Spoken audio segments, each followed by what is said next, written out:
예, 3교시 시작하겠습니다. 3교시에는 우리가 이제 외부 자극에 대한 어떤 격분에 또는 격분 조절을 어떤 식으로 완화할 것인지, 또 격분과 책임 비난에 대해서 어떻게 건설적으로 대응할 것인지, 기타 여러 가지 또 다른 감정들이 있는데 이걸 어떻게 처리할 것인지 감정 모드에 입각해서 내용을 한번 살펴보도록 하겠습니다. 그래서 이 격분 감정 조절과 벌써는 먼저 이제 외부 자극에 대한 격분을 보면 맨 하트라는 사람과 보르라는 사람은 외부 자극이 인지 또는 기대되는 상대방의 규범 위반 및 권리 침해가 분명히 있다. 그걸 인지를 하도록 해야 되는 거죠.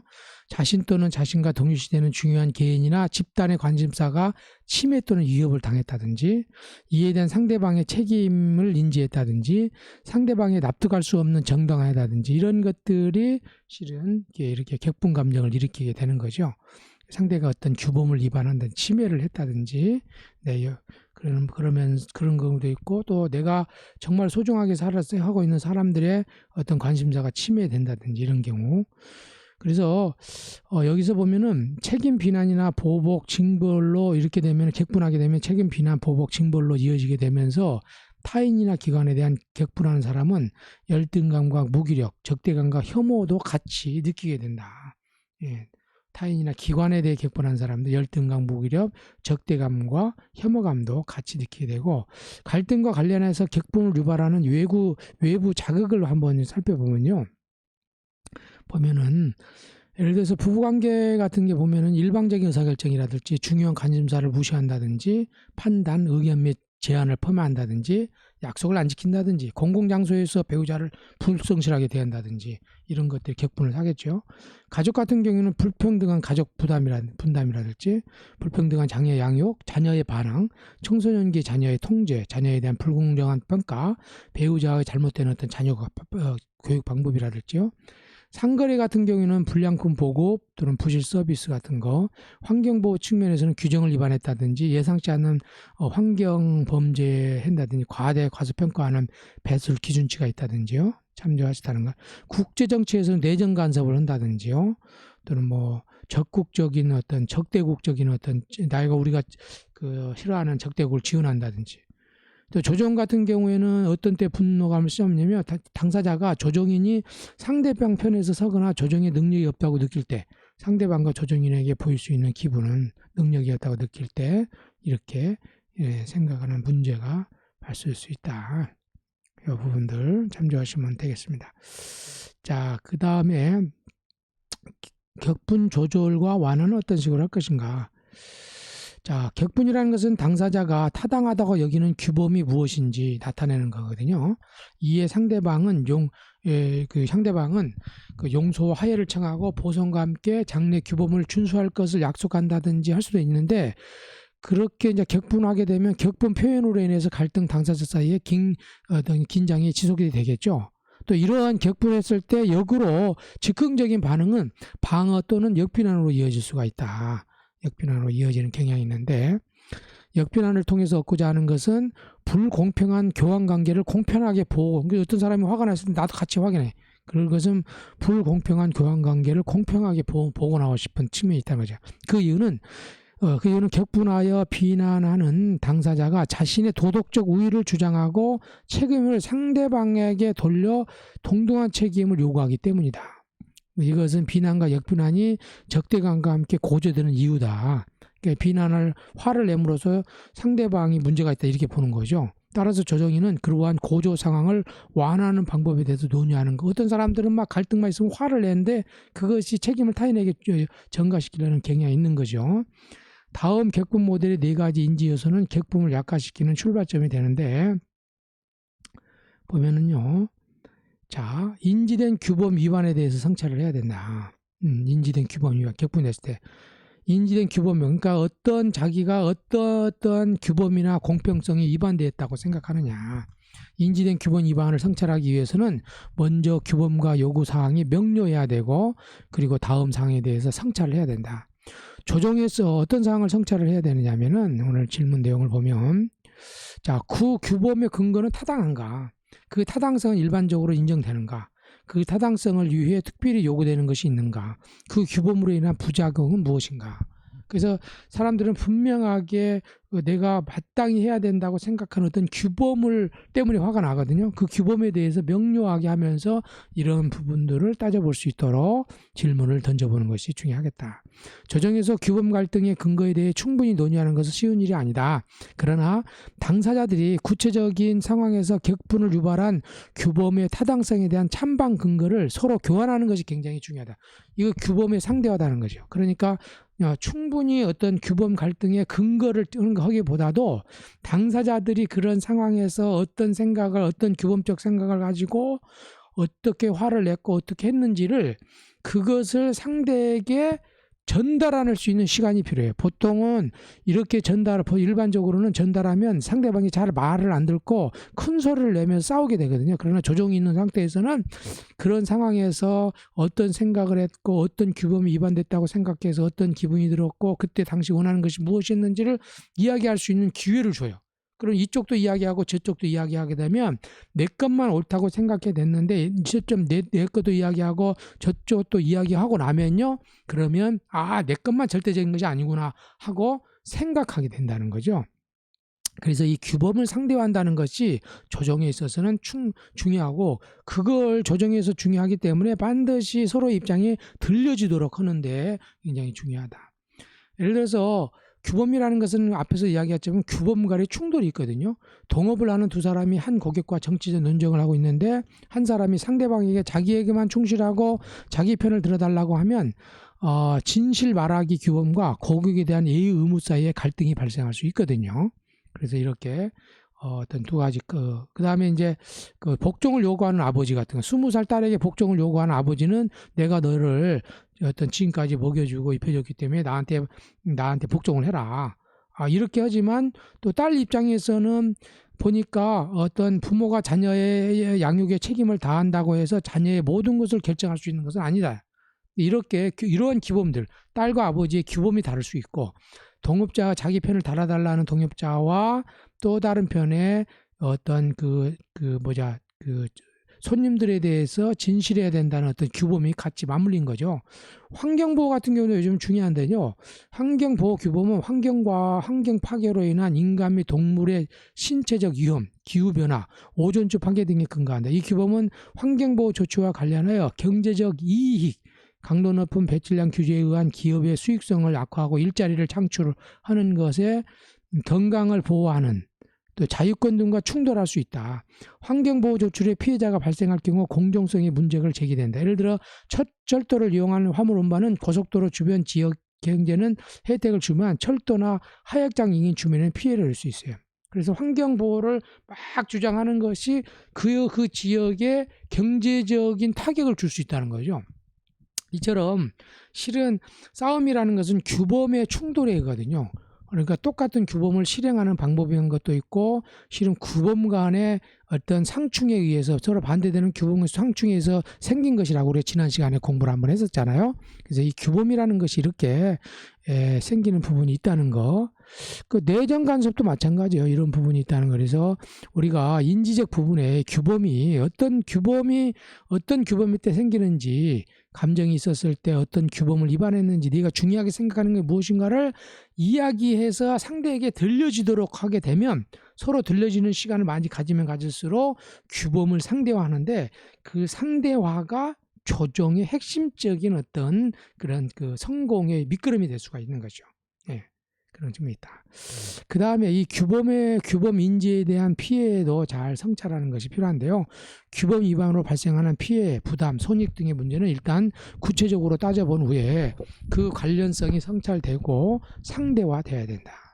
서로 간에 좀 발생한 피해나 이익 혜택은 대개 예상한 것보다 적다 이렇게 조정자는 이야기를 하더라고요. 또 치명적 사고를 되돌릴 수 없는 피해를 당한 희생자가 쓰는 피해 극복 전략을 주의해서 우리가 좀 살아볼 수 있는데 그러니까 같은 인지적 전략이라는 게 굉장히 중요한데 예를 들어서 교통사고로 팔다리를 잃은 사람은 실제로 희생자들은 자신의 피해를 과장해서 인식하기보다는 상대화하는 경향이 있대요. 사회 우선순위를 조정한다든지 나보다 더한 사람도 있다. 더 나쁠 수도 있었는데 예?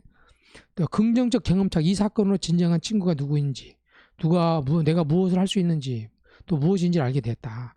상대방에 대한 개인적 의미를 상대화해서 나는 그따위 사람들에 대해 모욕당하지 않는다. 이런 식으로 어떤 규범이라는 것이, 인지라는 것이 실은 어떤 사건이 일어났다고 그래가지고 딱 어떤 감정이 생긴 게 아니고 실은 어떻게 인지하느냐도 굉장히 감정의 격분이 중요하다는 거. 그러니까 달리 이야기한다 그러면요, 비폭력 대화에서는 인간의 어떤 그 외부 자극에 의해서 내 감정이 생기는 것이 아니고 외부 자극에 대한 내 욕구와 해석에 의해서 감정이 생기기 때문에 그 감정의 주인은 나라고 생각하는 거죠. 그래서 외부 자극을 계산한 것도 중요하겠지만은 개인의 인지적인 왜곡을 이렇게 바꿔주는 것도 굉장히 중요하다, 이렇게 볼 수 있겠죠. 현재 갈등을 초월한 관점을 갖는 것도 효과적이다.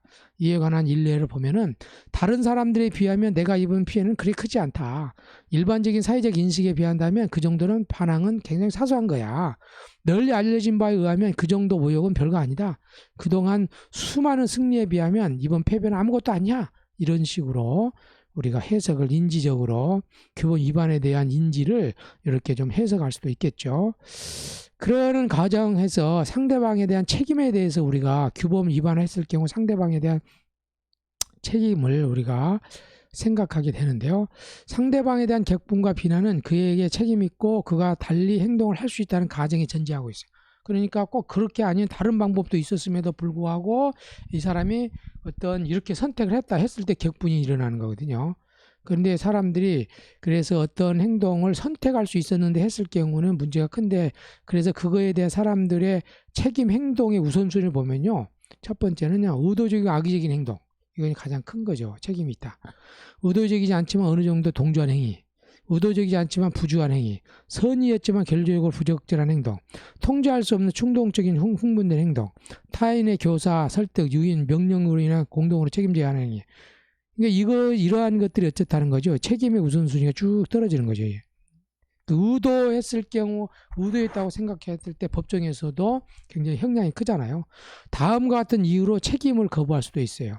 첫 번째는 행위 결과를 예측할 수 없었다. 또 그 행위는 의도적으로 통제할 수 없는 외적 영향이라든지 행위 무능력 또는 생물학적 이유로 발생했다. 결코 부정적인 결과는 일어나지 않았다. 등등 했을 경우에는 그 자기 행위에 대해서 거부할 수 있는 측면들이 있다는 거 우리가 이해를 하시면 되겠습니다. 그래서 램 하드라는 사람은 갈등 유발 요인에 대한 주관적 확신이 가설로 대체될 경우 격분의 강도가 약해진다는 경험적 연구를 내렸다. 사람들은 외부 상황에 대해서 자기의 생각이 맞다고 생각해요.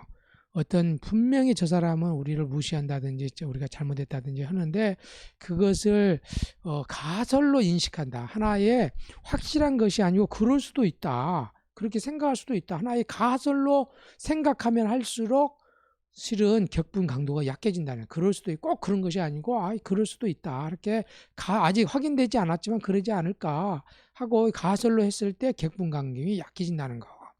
어떻게 하면 그것을 가설로, 사람들이 생각하는 것을 가설로 만들까, 이것이 중요한 거겠죠. 자, 정당화의 신자, 사람이 당신이 잘못했다고 했는데 그거에 대한 정당화, 책임을 딱 비난했을 때 자신의 행위의 정당화로 대변할 수 있어요. 내가 어쩔 수 없었다, 이런 거. 정당화는 책임을 거부하는 것이 아니고 행위 이유에 대한 설명, 행위를 왜 그렇게 했는지 이유 설명으로 행위 결과에 대한 행위자의 책임을 축소하거나 모두 인정하는 것이다. 인정하지만 내가 왜 그렇게 했는지에 대해서 설명이 필요하다는 거죠.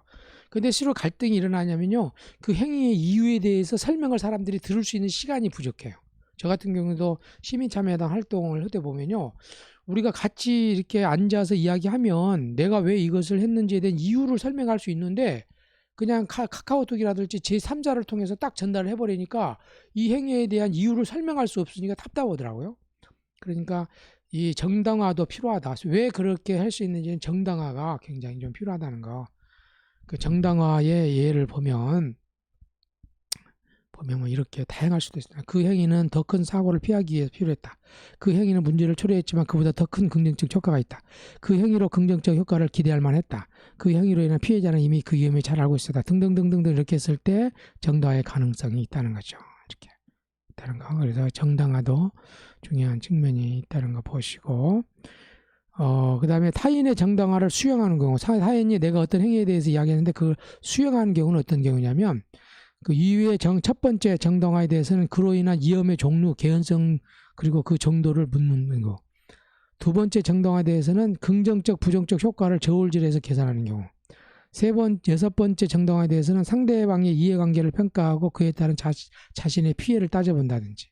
정당화의 아홉 번째 정당화 앞에서 이야기했죠. 대해서는 상대방이 그 명령을 심적으로 동의해서 수행했는지를 평가했을 경우 정당화에 대해서 평가를 수용을 하게 되는 측면이 있다.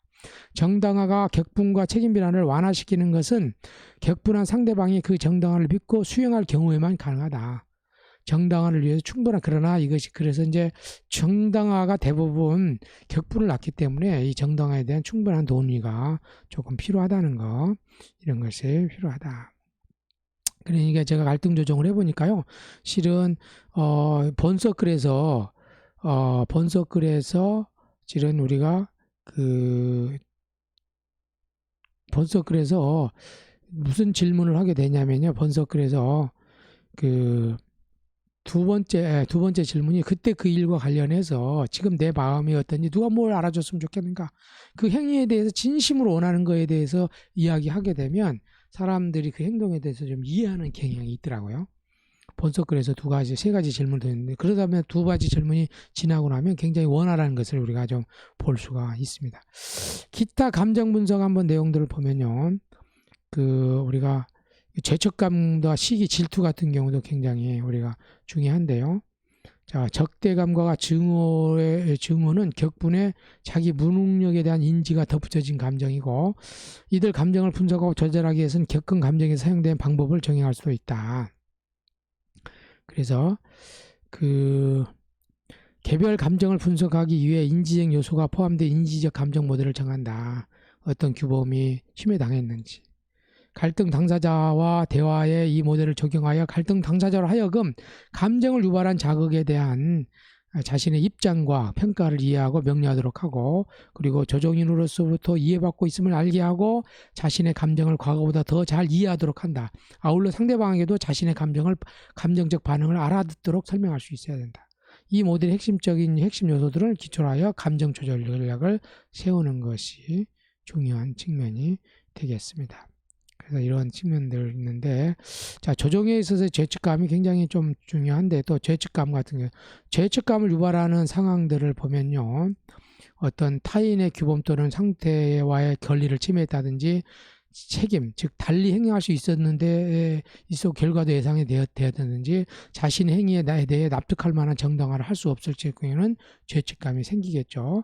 근데 죄책감을 통해서 갈등이 유발할 수 있어요. 어떤 예냐면은 당사자 A가 상대방 B에게 죄책감을 느꼈는데 A가 용서를 청하거나 보상을 통해 화해 가능하여, 그러나 A가 B의 규범적 기대와 요구를 충족시키지 못할 시에 갈등이 생긴다. 예를 들어서 내가 누구한테 잘못했는데, 예를 들어서 그 학교 폭력 같은 데도 보면요, 내가 분명히 처음에 피해자 가해자 부모님 만났을 때는 내가 다 보상해 주겠다고 해서 내가 잘못했습니까? 그런데 그 피해자 부모가 너무 과하게 막 그 요구를 한다든지 이랬을 경우에는 갈등이 생기게 돼요. 그래서 또 갈등 같은 경우를 보니까요, 여러 가지 직업 의무와 가족 의무 갈등, 의무와 흥미 간의 갈등, 다양한 의무 간의 갈등 때문에 죄책감이 들기도 한다. 가족과 친구 갈등. 그래서 그런 측면이 있다는 거. 여러 가지 의무 간의 갈등에도, 예를 들어서 엄마가 열심히 직장 생활을 하다 보니까 가정 생활을 못하고, 가정 생활을 열심히 하다 보면은 직장 생활을 못하고, 그러면서 죄책감이 생길 수 있겠잖아요. 그럴 경우에 갈등이 생기게 되는 거죠. 그래서 부모, 배우자, 회사, 가족, 사회가 거는 기대를 한꺼번에 모두 충족시킬 수 없으므로 내적 갈등을 유발할 수밖에 없다. 우리 사회가 그래요. 그러니까 갈등이라는 것은 우리는 다중 역할을 하며 살고 있기 때문에 이러한 갈등은 반드시 일어날 수밖에 없는 거죠. 그래서 기대를 충족시키지 못한 것에 대해 비난을 받거나 선택을 강요당하는 상황에서 사회적 갈등이 표출하게 된다. 조정에서 단지 모든 규범적 기대와 신념을 다루는 대화를 통해서만 말로도 갈등을 해결할 수 있다. 그 사람이 어떤 기대, 신념, 이것이 무엇인가를 서로 교환하게 되면 굉장히 그것이 어떤 갈등을 해결하는. 그래서 그 사람이 그 상황에 대해서 자기가 옳다고 생각, 무엇이 중요한지 이거에 대해서 상대에게 전달할 수 있는 방법을 연구하는 것이 핵심적이고, 전달함으로써 상대화되고 상대화됨으로써 합의점이 도달할 수 있다는 것을 우리가 명심을 해야 될 필요가 있겠습니다. 또 이해관계자에 대한 죄책감도 굉장히 중요해요. 그래서 조정에서 이해관계자에 대한 죄책감 또는 중요한데, 가령 이혼하는 경우 부인은 손녀와 교류를 원하는 시부모에 대한 죄책감이 생긴다. 따라서 조정에서 당사자를 통해 암묵적으로 제시되는 이해관계자의 욕구를 같이 고려를 해줘야 된다. 죄책감에 따른 양보. 죄책감 때문에 사람들이 보상행동을 할 수가 있어요. 그런데 만약 죄책감 때문에 양보할 수 있지만 죄책감이 해소된 이후에 양보에 대해 후회할 수도 있어요.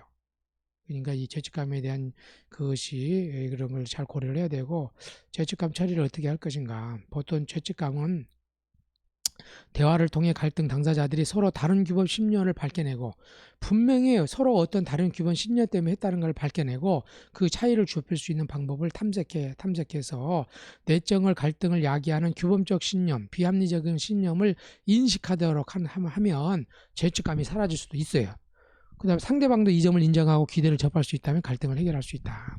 그래서 우리가 생각한 기본 신념이 비합리적이다 그러면 죄책감이 생겨날 수도 있겠죠. 사람들이 생각하는 죄책감이 비합리적인 어떤 시범 심리 때문에도 생길 수 있다는 거. 조정에서 한 당사자가 원한다면 이해관계자의 관심사가 명확하게 언급돼야 한다. 갈등과 그 해결은 당사자 이해 타인과의 사이 영역. 우리는 갈등을 너와 나 사이로 보는데요, 내가 중요하게 생각하는 제3자의 이해관계가 여기에 포함이 돼야 된다는 거죠.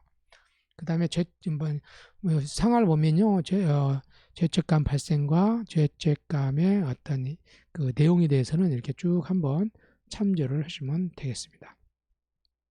책을 한번 보시고요. 자, 그 다음에 죄책감 처리를 어떻게 할 것인가. 했네요. 자,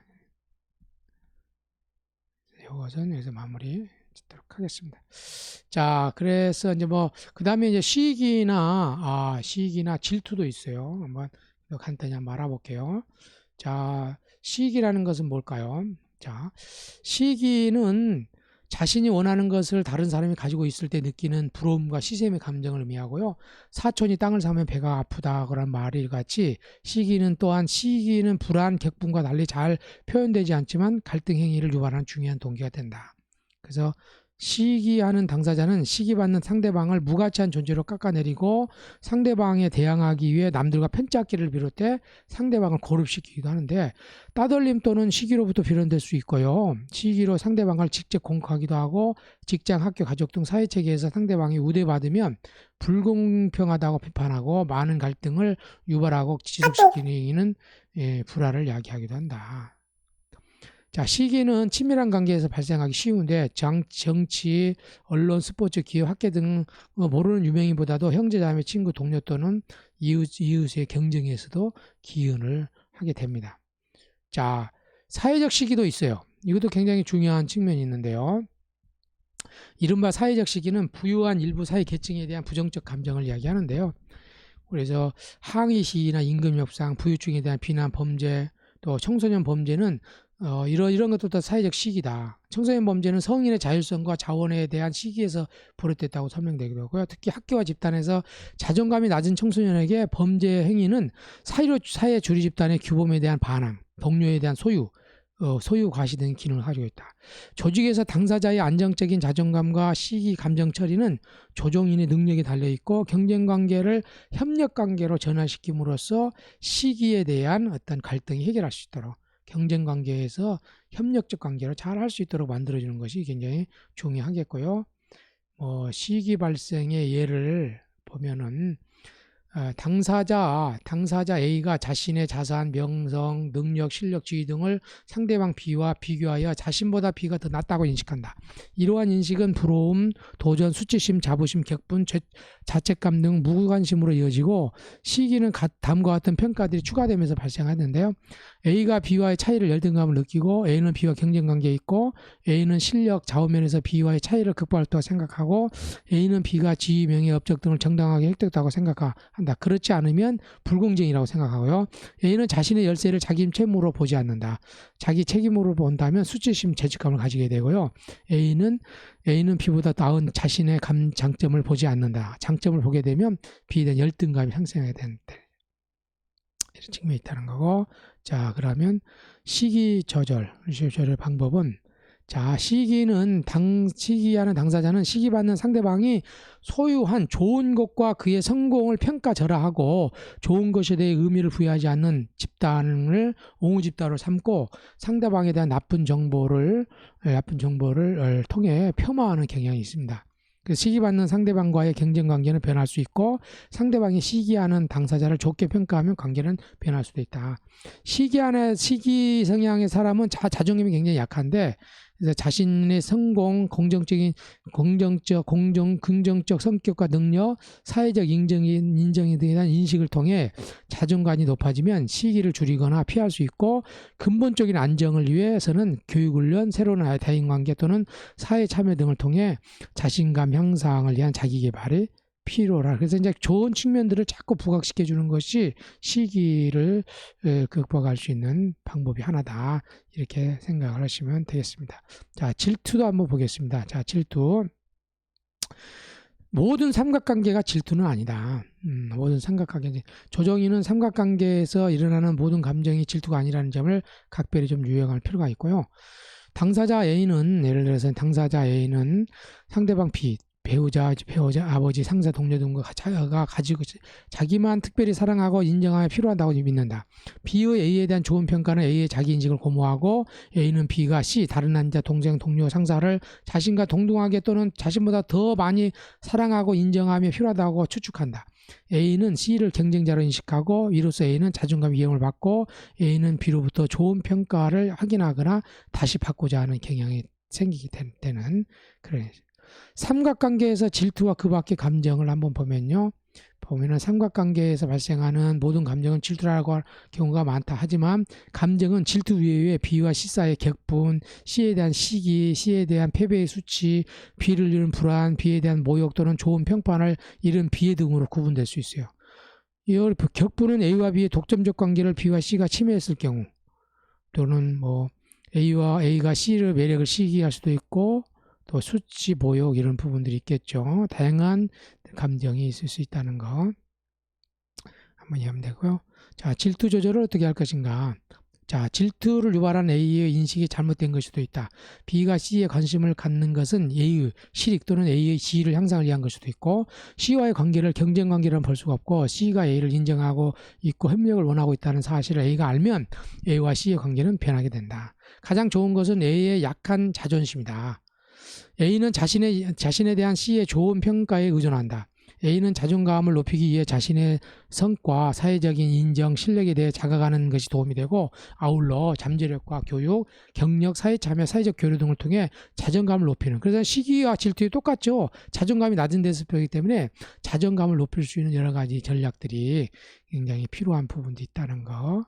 자, 마지막으로 하나 여기서 하고 마치도록 하겠습니다. 그래서 우리가 오늘 이 조정의 감정 부분에서 우리가 생각을 해야 될 부분들은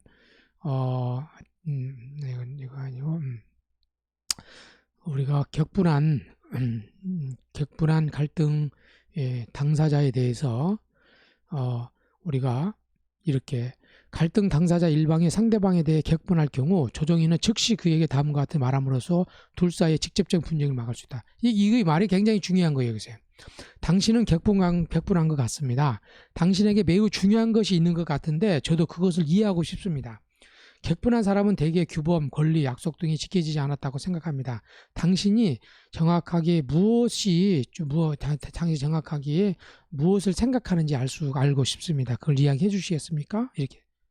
이런 식으로 질문을 던짐으로써 그 규범 감정을 이해할 수 있도록 해줘야 돼요. 그러니까 이것을 우리가 잘 조금 연습이 좀 필요하겠죠. 자, 그 다음에 이어서 조정인은 격분의 정도와 의미가 정확하게 파악될 때까지 그의 대답을 재述하고, 그리고 동일한 방법으로 격분하게 한 상대방에 대한 책임 기인, 그 근거, 그로 인한 피해 등을 명료한다. 조정인은 이 모든 내용을 요약 정리해서 상대방에게 전달하고 그의 입장을 듣는다. 상대방도 경청을 통해 동일한 방법을 소른다. 그래서 그러한 것들이 어떻게 생겼는지, 어떤 것이 중요해서 그런 인식이 됐는지, 무엇이 중요했는지, 중요하다고 생각하니 무엇인지, 이런 것들을 요약해서 들려주도록 하는 게 중요하겠죠. 그래서 이 모델은 이를 통해 조정인은 그 당사자의 그의 감정에 대해 대화할 수 있고, 그리고 적극적으로 경청하고 들은 감정에 대해 정확하게 정의해서 그 감정을 유발한 자극이 갖는 의미와 가치를 이해하고 설명할 수 있다. 감정 구조 모델은 조정인이 당사자에게 설명 이해를 중심으로 한 대화를 위한 도구 될 수 있다. 한번 이거 참조하시고요. 마지막으로 이거죠. 그래서 조정인은 당사자 사이 입장 차이를 좁히는 데 주력해야 되고, 물론 입장이 좁지 않을 수도 있지만 당신이 그렇게 생각한다니 당신의 감정 태도를 더 잘 이해할 수 있습니다. 라는 말로 당사자 쌍방에게 이해한 내용을 전달하여 쌍방의 심리적 거리감을 좁혀 나아갈 수 있다.